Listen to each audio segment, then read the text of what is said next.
What is poppin' YouTube? Doing my start sit rankings in the tier format so you know who to start and who to sit. Hopefully you had a great week 13 on to week 14, the week before your playoff matchups. So hopefully we can get you into a higher playoff spot. You can make the playoffs or we continue this championship run. Starting off in our S tier, we have Christian McCaffrey. Christian McCaffrey is going up against Seattle this week in week 14. And the thing is, I do not care who Christian McCaffrey is playing. He could be playing the 1985 Bears and I'm still starting Christian McCaffrey as my RB 101. Absolutely insane what he's doing. Absolute league winner. Christian McCaffrey, Tyreek Hill, top two players of fantasy football. Have him here in my S tier. Then we move on to our A tier. We got Alvin Kamara, Zach Moss, Isaiah Pacheco, Bijan Robinson, Devon, Josh Jacobs, Kyron Williams, and Travis Etienne. And yes, I know there are some players that you are not accustomed to seeing here in the A tier. We start here with Alvin Kamara versus Carolina. Absolutely fabulous matchup for Alvin Kamara going up against this Carolina team that's absolutely defeated this season. And Alvin Kamara, absolute PPR machine. We love him, A+ matchup. Don't, of course, have him in the CMC tier, but have him here right here as my RB2. Then we move on to Zach Moss in our RB3 spot, going up against Cincinnati. Yes, we just saw Browning on Monday Night Football absolutely light it up, but this defense has been susceptible to the run as a Bengals fan. Give me some Zach Moss here. They're playing good under Gardner Minshew, Shane Steichen. So we do like some Zach Moss here. Then we move to Isaiah Pacheco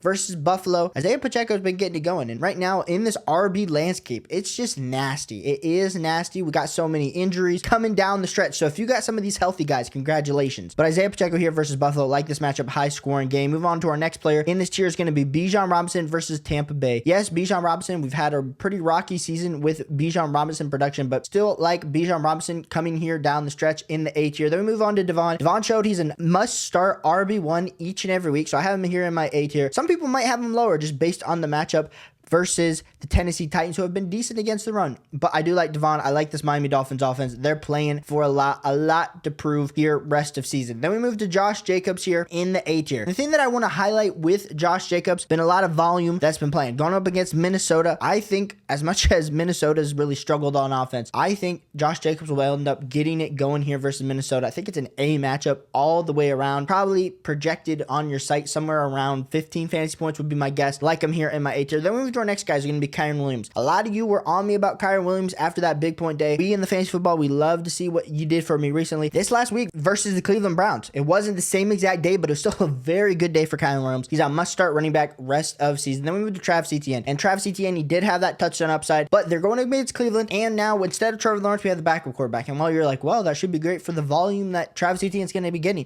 that just means more men in the box, which makes me a little bit less excited about the potential for a breakaway run. But what we did see when CJ Beathard was in there was the ability to dump the ball off to Travis Etienne. So I think that is exciting. So maybe should I have Travis Etienne maybe a little bit higher up in this A tier? Yes, you're still starting Travis Etienne here in week 14. Then we move to our B tier and we got Tony Pollard, Rachaad White, Austin Eckler, Jahmyr Gibbs, Saquon Barkley, David Montgomery, Raheem Mostert, Derrick Henry. Starting it off with our man Tony Pollard versus Philadelphia Eagles. Philadelphia's been very susceptible to the run, and I don't know what's happened to this defense. This defense was one of the top 5 defenses early on in the season, and maybe that was just matchups because they've given up a ton of fantasy points all over the board. So Tony Pollard here in our B tier, I'm not as scared as maybe some others might be scared of this Eagles team. I think it's going to be a high scoring game. And like we said, it's really touchdown or bust for our man Tony Pollard. But the way that the Cowboys offense has been playing, they're cooking right now with Dak Prescott. Then we move to Rachaad White. White has been on a really impressive tear here. 84 yards, 1 total touchdown with his 20 carries. And he also caught 3 targets for 21 yards. Absolute Alvin Kamara light type player. But at this point, probably, like I said, RB 10 to 12 on the week for us here in this B tier. We like Rachaad White. We like what Tampa Bay is doing. Shout out to Mike Evans for also eclipsing 1,000 yards this season. Then we move on to Austin Eckler. And yes, a lot of you are calling me an idiot for my rest of season rankings that I put out last week. And you're like, why the heck do you have Austin Eckler still so high in your rankings, Caleb? And it's just like, what am I supposed to do? The man has been a super talented running back and he's getting the opportunity. It's just not translating to fantasy football points. We have Austin Eckler here. And I feel like this is a fair, appropriate value of where you have to put Austin Eckler because you can't really rank him any lower. I mean, when we're talking, they're going up against Denver. They're going to be able to move the ball against this Denver Broncos defense. But I hear it hasn't looked pretty. The receptions, the analytics, the metrics, anything you want to look at, Lily screams that Austin Eckler's looking a little washed at his age, which typically happens once they get past the age 28. Like I said, if you have Austin Eckler, you're still having to start him each and every week because you drafted him in the first round, and the upside's still there. We just have not seen that upside. Then we move to Jahmyr Gibbs here, next guy in the tier. And Jahmyr Gibbs, he didn't necessarily have the most amazing day this last week, but he only carried the ball 8 times for 60 yards, and he also failed to get that 1 catch. Now, I think this is the part. It's just a two-headed backfield here between David Montgomery and Jahmyr Gibbs, and as much as I think Jahmyr Gibbs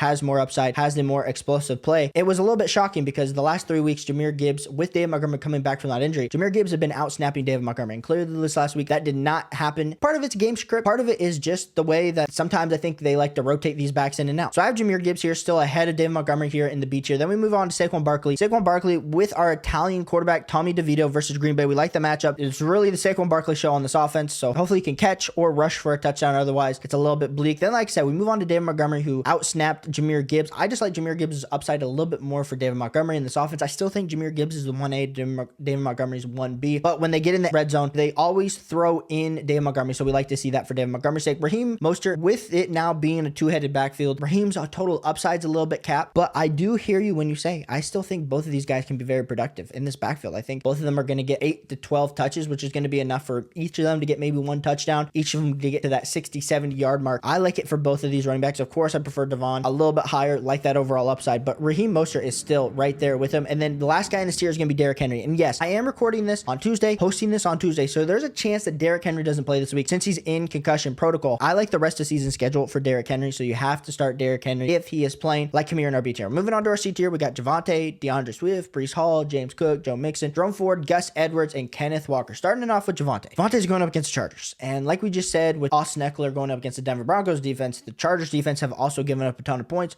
Reason why Brandon Staley's on the hot seat. So I like Javonte here. Javonte's shown nothing but continuing to get more volume week in and week out. And he rushed for 46 yards and 13 carries. He also added 3 receptions. So it wasn't the best day for Javonte. We honestly thought he was going to have a lot better day this last week, but still have him here in the C tier, like the matchup. Then we move on to DeAndre Swift, who was a major letdown this week. And like we've been saying, DeAndre Swift, the further out that we get in those first 5 to 6 weeks, the less DeAndre Swift's total upside continues to be there. And that, as a DeAndre Swift owner, is kind of frustrating. But let's be clear, you drafted him in the 6th, 7th round. Maybe he's not the overall high-end RB1, middling RB1 that we thought. Maybe he's a high-end RB2, low-end RB1 that he ends up being. But here this week in the C tier, DeAndre Swift is going up against the Dallas Cowboys defense. And say what you want about the Dallas Cowboys defense. I know the Seahawks absolutely toasted in this last week. DeAndre Swift, the Eagles, you still got the Dallas defense is still good. So I like DeAndre Swift this week in my C tier, just not as high as I've had him in previous weeks. Move on to Breece Hall, next guy in the tier versus Houston. You assume that Houston, as much as their defense is improved, they have allowed some rushing attempts to running backs. Yes, the quarterback situation means they're just stacking the box like prime Adrian Peterson. My man can't even seem to find any room because whoever's throwing the ball can't seem to throw the ball. So it's a volume play for Breece Hall. You know the talent's there. Can he break off a run? Can he get a touchdown? Those are the kind of things we're hoping for Breece Hall here in our C tier. We moved on to James Cook. James Cook versus Kansas City. It's honestly like a B level matchup, but this is where we're at. James Cook making the top 20 running backs this week. I haven't been super high on James Cook. I haven't really been putting him in rest of season rankings because at some point I just feel like they are not using James Cook to his full potential. But if we look at what James Cook did this last week, he rushed for 43 yards on 16 carries and he caught 6 passes. So this is the thing. If he can catch 6 passes each and every week, which we know coming out of college, that's what James Cook was good at. We just haven't seen that this season. So it's hard for me to say, yes, cool. He's a Rachaad White.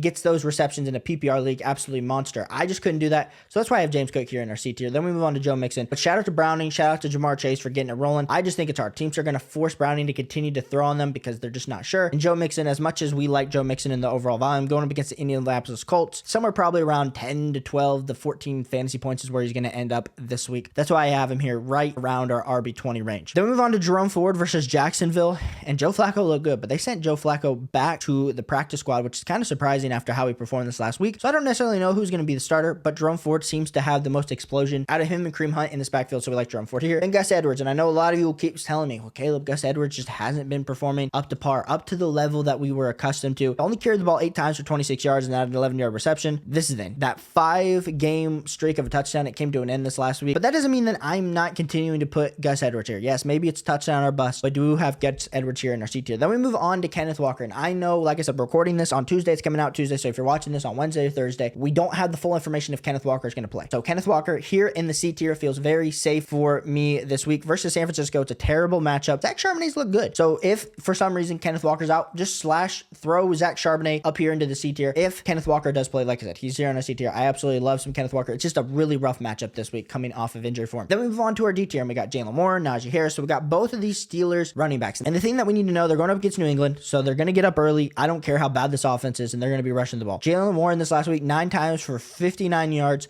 which pretty good for Jalen Moore. But then Najee carried the ball 16 times for 63 yards. So Najee Harris is getting more of the volume, but Jalen Warren, like I said, it kind of reminds me of the Melvin Gordon, Austin Eckler type backfield from the Chargers back a few years years ago. I have these guys both right here, and you just don't know who's it's going to be on a week. If Najee Harris scores a touchdown, of course it's going to be Najee Harris. But Jaylen Warren also is getting enough run to be a low-end RB2, you know, flex play for you week in and week out. Then we move on to Alexander Mattison, and Alexander Mattison going up against the Las Vegas Raiders. It's really like a, I guess, B-, C+ type of matchup here for the Minnesota Vikings. We don't know who's starting at quarterback. There's a lot of questions happening with this offense. But after the bye, Justin Jefferson should be back. So that might open up some more scoring opportunities for Alexander Mattison. Then we move on to A.J. Dillon. And this Packers offense with Jordan Love has been cooking here as of recently. But going up against the New York Giants defense, it's hard for me to know how many touches A.J. Dillon's going to be getting, because as much as you expect A.J. Dillon to get a lion's share of these carries, they are continuing to do a running back by committee. That Derrick Henry, baby Derrick Henry that we were always hoping to see, just hasn't come out here. Then move on to Chuba Hubbard. And Chuba Hubbard going up against New Orleans this week. This Panthers offense is absolutely terrible, and they're going to be coming down from behind. So hopefully he can get some receptions, but Chuba Hubbard has absolutely overtaken Miles Sanders this season,